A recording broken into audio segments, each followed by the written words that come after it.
ताजमहल के नीचे शिव मंदिर मौजूद था, इसे तोड़ना होगा। काबा के नीचे भी मंदिर मौजूद है। एक नई मतनाज़े फिल्म ने फिर से तहलका मचा दिया।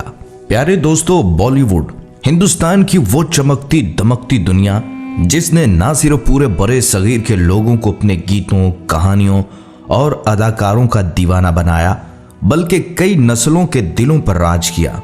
कभी अमिताभ बच्चन की आवाज गूंजी, कभी शाहरुख के बाजू फैले, कभी सलमान खान के डायलॉग ने सिनेमा हॉल गुंजा दिए। ये इंडस्ट्री एक वक्त में ख्वाबों की दुनिया थी, जहां फन, कहानी और अदाकारी सबसे बढ़कर हुआ करते थे। लेकिन दोस्तों, वक्त बदल गया। अब वही बॉलीवुड जो कभी फन का मरकज समझा जाता था, आज सियासत का आला बन चुका है। वही पुराने चेहरे, वही पुरानी कहानियां और वही खानदान जो अपनी औलादों को आगे लाकर इस इंडस्ट्री को फिल्मी बिजनेस बना चुके थे। कभी लगता है कि जैसे बॉलीवुड में टैलेंट नहीं, ताल्लुकात चलते हैं, और जो नई सोच और नया चेहरा लाने की कोशिश करता है उसे सिस्टम निगल लेता है। लेकिन दोस्तों, ये सिर्फ यहीं तक महदूद नहीं है। अब तो बॉलीवुड के अंदर एक नया जहर घोला जा रहा है। ऐसा जहर जिसकी खुशबू फिल्मों से नहीं बल्कि सियासत के एजेंडे से आ रही है। वो सियासत जो मजहब के नाम पर लोगों को बांटती है, और अब वही सियासत फिल्मों के पर्दे पर उतर आई है। अब आते हैं उस नई फिल्म की तरफ जिसने एक नया शोषा छोड़ा है। कहा जा रहा है ताजमहल के नीचे शिव जी का मंदिर था और अब ताजमहल को तोड़ना होगा। जी हाँ, वही ताजमहल जो मोहब्बत की अलामत है, जिसे देखकर दुनिया के फनकार झुक जाते हैं। आज उसे एक मंदिर के नाम पर बदनाम करने की कोशिश की जा रही है। दोस्तों, ये पहला मौका नहीं जब बॉलीवुड ने मजहब को अपनी फिल्मों का मसाला बनाया हो। अब अगर आप जरा सा पीछे जाएं तो देखेंगे कभी बाबरी मस्जिद के तनाज़े को कहानियों में उलझा दिया गया, जैसे फिल्म बॉम्बे में कभी जहाद के नाम पर मुसलमानों को विलन के रूप में पेश किया गया। जिस तरह तन्हा जी या द केरला स्टोरी जैसी फिल्मों में एक खास बयानिया दिखाया गया, और कभी तलाक या पर्दा जैसे हसास मजहबी मामलात को इस अंदाज में फिल्माया गया कि देखने वाला मजहब से नहीं बल्कि मजहबी लोगों से नफरत करने लगे।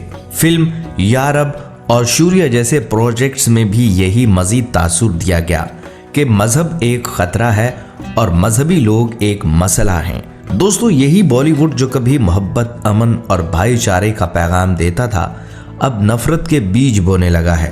कहानियां कमजोर मगर तासुब मजबूत, किरदार कम मगर एजेंडा वाजे। अब फिल्में सिर्फ तफरीह नहीं बल्कि एक मखसूस सोच का हथियार बन चुकी हैं। बल्कि दोस्तों, अब एक और चीज वाजे हो रही है कि ये पाकिस्तान की तस्वीर बॉलीवुड फिल्मों में सिर्फ मनफी तौर पर बन रही है, गद्दार, दहशतगर्द, चोर, जासूस जैसे किरदारों के जरिए। मिसाल के तौर पर फिल्म राजी में सिमत को पाकिस्तानी फौज या खुफिया इदारों के खिलाफ मालूमात फराहम करने वाली एजेंट दिखाया गया, और सर्जिकल स्ट्राइक जैसी फिल्मों ने पाकिस्तान और दहशतगर्दी ये जंगी इकदामात का इल्ज़ाम आयद किया है, जिसने पाकिस्तान की सरकारी तस्वीर को आवामी जहनों में मनफी अंदाज में पेश करने में किरदार अदा किया। अब अगर हम मुआजना करें 70 से 90 की दहाई के ज़माने का, तब बॉलीवुड में ऐसी बहुत सी फिल्में थीं जो मोहब्बत, अमन, भाईचारे और इंसानियत का पैगाम देती थीं। मिसाल के तौर पर वीर ज़ारा। मसलन वीर ज़ारा जैसी फिल्मों में दोनों मुल्कों के दरमियान रिश्तों की पेचीदगियां दिखाई गईं, मगर मकसद नफरत नहीं बल्कि इंसानियत और मोहब्बत को उजागर करना था। मगर मौजूदा दौर में यह तस्वुर तकरीबन पलट चुका है। नई फिल्मों में अक्सर सिर्फ पाकिस्तान मुखालिफ बयानियों को उजागर किया जाता है, और पाकिस्तान का किरदार बद्दी या दुश्मनी का होता है, मोहब्बत या इंसानियत का नहीं। दोस्तों, एक फनकार का काम तो ये होता है कि वो अपने फन के जरिए मोहब्बत, अमन और भाईचारे का पैगाम दे। फनकार का मजहब या कौम से नहीं, सिर्फ उसका फन बोलता है। लेकिन अफसोस की बात यह है कि आज बॉलीवुड में फनकार भी सियासत की नजर हो चुके हैं। अब वो दौर नहीं रहा जब एक अदाकार को उसकी अदाकारी से पहचाना जाता था। आज अगर कोई फनकार अमन की बात करे या पाकिस्तान के लिए खैर सगाली का जज्बा दिखाए तो फौरन उसे गद्दार और पाकिस्तान नवाज के ताने दिए जाते हैं। याद कीजिए दिलीप कुमार, जो बॉलीवुड की तारीख का सबसे बड़ा नाम माना जाता है, जब उन्हें पाकिस्तान की तरफ से निशान इम्तियाज दिया गया तो खुद उनके मुल्क में एक तूफान खड़ा हो गया।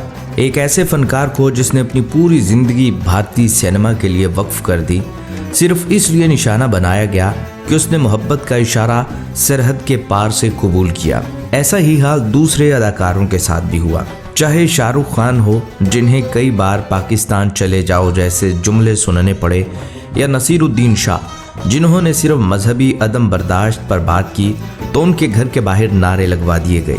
अब हालत ये है कि बॉलीवुड में अगर कोई अदाकार पाकिस्तान मुखालिफ फिल्मों में किरदार न करे तो उसके लिए दरवाजे बंद हो जाते हैं। यानी फनकार अब बात नहीं बल्कि बयानियां अदा कर रहे हैं, और ये वो मकाम है जहां फन सियासत के कदमों में गिर चुका है। और इसी माहौल में एक मतनाज़े फिल्म सामने आ रही है, द ताज स्टोरी है। मरकजी किरदार परेश रावल ने अदा किया है, वही मारूफ मज़ाहिया अदाकार जिन्हें फिल्म हेरा फेरी में बाबू राव के किरदार से खास शोहरत हासिल हुई। इनके डायलॉग और मज़ाहिया अंदाज आज भी शायकीन के दिलों में जिंदा है, और यही वजह है कि इनकी अदाकारी यादगार रहती है। दोस्तों, परेश रावल का ये दावा न सिर्फ तारीखी शवाहिद के मुनाफी है, मगर अब वही अदाकार ऐसे बयानिया का हिस्सा बन गया है जो नफरत और तारीखी गलत बयानी को फरोग दे रहा है। वही ताज स्टोरी फिल्म के प्रमोशन पोस्टर्स पर परेश रावल ने लिखा है कि ताजमहल के नीचे मंदिर मौजूद था और जो हकीकत हमें बताई गई वो सब झूठ है। दोस्तों, परेश रावल का ये दावा ना सिर्फ तारीखी शवाहिद के मुनाफी है, बल्कि अदालतों ने पहले ही ऐसे इल्जामात को लग़व और बेबुनियाद करार दिया है। आसार कदीमा के माहिरीन और सुप्रीम कोर्ट के फैसले भी वाजे कर चुके हैं कि ताजमहल एक मकबरा है और इसके नीचे कोई मंदिर मौजूद नहीं।